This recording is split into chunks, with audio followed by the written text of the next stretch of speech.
আবারও ভয়ানক যান দুর্ঘটনায় গুরুতর আহত দুই যুবক। ঘটনা শুক্রবার রাত আনুমানিক 1টা নাগাদ বক্সনগর চৌমুহনী টিভিএস বাইক শোরুমের সামনে।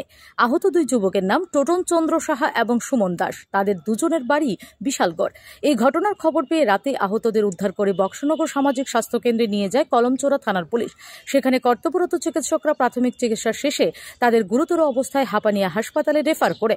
জানা গেছে তারা দুজনেই কমলনগর কোনো এক বিয়ে বাড়িতে ফটোশপের কাজ সেরে বাইক দিয়ে বাড়ি ফেরার পথে একটি মারুতি গাড়ির সাথে মুখোমুখি সংঘর্ষ ঘটে।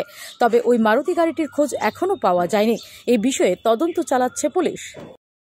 আমাদের কাছে রাত্র 1টার সময় পুলিশ নিয়ে এসছে দুজনের নাম টোটন চন্দ্র সাহা আর সুমন দাস। ওরা দুজনেই বলা হয়েছে যে ওরা নাকি রোড ট্রাফিক অ্যাক্সিডেন্টে আহত হয়েছে। তো আমাদের এখানে আসার পর আমরা প্রাথমিক চিকিৎসা যতটুকু পারা যায় আমরা ওদের দিয়েছি। দিয়ে যেহেতু কেসগুলো খুবই মারাত্মক ছিল আমাদের রেফার করতে হয়েছে। তো আমাদের সাথে পুলিশ সহযোগিতা করেছেন। এখন কেসগুলোকে আগরতলা, হাপানিয়া অথবা জিবিতে রেফার করে দেওয়া হয়। গুরুতর অবস্থা কতজন? দুজনের মধ্যে টোটন চন্দ্র সাহা, ওনার অবস্থাটা একটু গুরুতর, ওনার মাথা দিয়ে ব্লিডিং হচ্ছে। আমরা প্রাথমিক চিকিৎসাটা করে ওনাকে পাঠিয়ে দিয়েছি। আরেকজন ছিল সুমন দাস, ওর পায়ে ব্যথা, মানে পায়ে ইঞ্জুরি হয়েছে।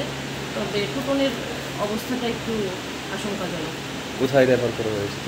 আমরা আপাতত হাপানিয়া রেফার করেছি। দেখা যাক হাপানিয়ার ওরা যদি মনে করে রাখবে, আদারওয়াইজ জিএমসি ট্রমা সেন্টারে নিয়ে যাওয়া হবে। Bureau report, PV north east.